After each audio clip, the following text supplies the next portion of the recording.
So you're thinking about running your high-end gaming PC on solar power. And look, that's an awesome idea, but there's a critical mistake that nearly everyone makes. It's a mistake that can lead to system failure or worse, even a fire. So let's just dive right in and figure out how to do this the right way. And this is it, right here. The single biggest mistake is thinking in watts. You see your 500-watt PC and you just think, hey, I need 500 watts of panels. Easy, right? Wrong. That is not how any of this works. See, solar systems, they don't run on what's happening in an instant. They run on energy over time. And that little difference, well, it changes absolutely everything. Okay, so here's our game plan. We're going to tackle this with a proper engineering-first approach. First, we'll bust that wattage myth wide open. Then, I'll show you exactly how to calculate what you really need. From there, we'll size your panels and batteries, pick the right inverter, and then we're going to get to the really important part, uncovering a hidden danger that, trust me, most DIY guides just gloss right over. All right, let's just jump right in and bust this myth wide open. Thinking you can just match your PC's wattage to your panel's wattage, it's a total recipe for disaster. It completely ignores that your panels are almost never producing their full rated power, and it misses all the hidden energy losses in every single part of your system. You go online and most of the advice you find makes these really dangerous oversimplifications. It ignores that 15 to 30% of the power that's just gone, wasted by your inverter and battery. It completely forgets that your GPU, when it kicks in, can suddenly demand this huge spike of power. And most critically, it underestimates the very real fire risk from high DC current.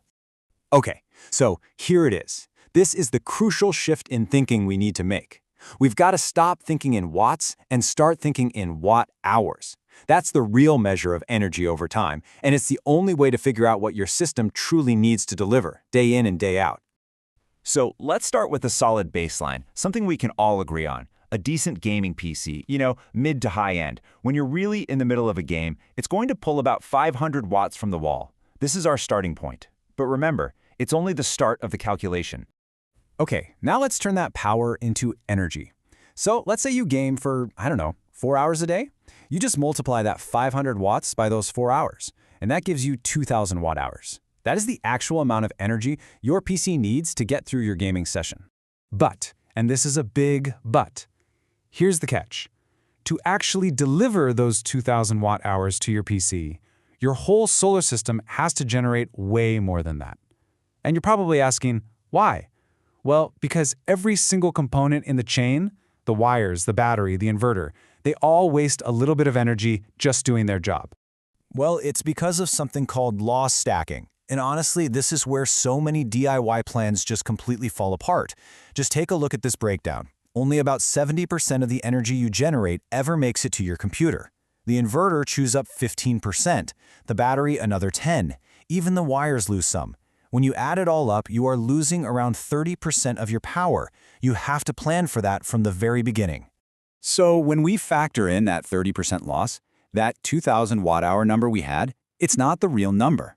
Our actual target, the number we have to generate, is closer to 2,800 watt-hours every single day. All right, so now we have our real energy target. Now we can start talking about the fun stuff. The heart of the system, the solar panels that make the power, and the batteries that store it. Okay, the key to sizing your panels is this concept called peak sun hours. And listen, this is really important. This is not just how many hours of daylight you have. It's the equivalent number of hours your panels are getting blasted with perfect direct sunlight. Now, it varies a ton based on where you live, but a good, realistic average for a sunny spot is about 5 hours a day. So the math from here is actually pretty straightforward. We take our daily need, that 2,800 watt-hours, and we divide it by our 5 peak sun hours. That gives us a bare minimum panel size of 560 watts. But, and you know this, that's in a perfect world. The real world isn't perfect. You've got heat, dust, cloudy days, so we have to oversize it. So to reliably hit that energy goal day after day, even when it's not a perfect blue sky day, you've got to build in a safety margin. Which means, for a system like this, you're realistically looking at a solar array somewhere between 700 and 900 watts. That's what it takes to make sure your batteries get fully charged for the next day. Okay, cool. We've got our power generation all figured out. Now, let's talk about actually delivering that power. Because your choice of inverter and your system voltage, that doesn't just affect efficiency, it has a massive impact on the safety of your entire setup. Remember how we started all this with a 500-watt average? Well, that right there, that's a trap. Think about it. The second you launch a heavy-duty game, your graphics card goes into overdrive. It creates this massive, short-lived power spike. We're talking 800 watts, maybe even more. If your inverter can't handle that peak, your whole system just shuts down. So here's the takeaway, and it's absolutely crucial. You have to size your inverter for that peak load, not the average.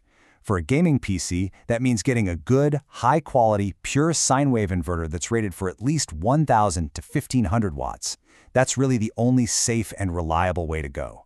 Now let's talk voltage, because this choice is beyond critical. Just look at the difference on this table. At 12 volts, a 600-watt load is pulling a huge 50 amps of current. That means you need super thick, expensive wires, and you're generating a ton of waste heat. But if you just double your voltage to 24 volts, you literally cut the current in half, down to just 25 amps. It's safer, it's way more efficient, it's the right engineering choice, period. And that right there brings us to our final and honestly probably the most important section of this whole explainer. Because in these low-voltage DC systems, it's not the voltage that gets you. It's the current. It's the amps. Because high amperage, that is the silent killer of DIY solar projects. 50 amps. I just want you to let that number sink in for a second. This is what's flowing through your system if you try to run your PC on a 12-volt setup. To put that in perspective for you, that is more current than most of the circuit breakers in your actual house are designed to handle. So what happens with 50 amps of raw DC current running wild?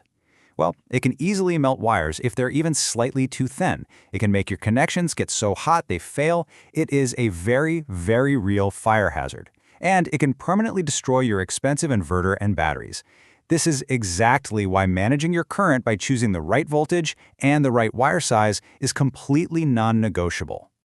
Okay, so to wrap this all up, it comes down to a simple daily balance check. Every day, the energy your panels make has to be more than the energy your whole system uses, including all those losses we talked about. If you're using more than you're making, your battery's just going to slowly die day after day until the whole system fails.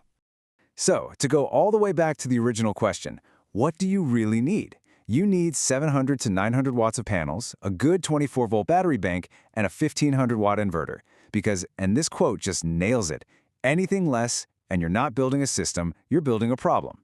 And really, that's the question you have to ask yourself now as you're planning your build. Are you taking shortcuts, just kind of hoping it all works out? Or are you going to design a system that's a safe, reliable solution for years to come?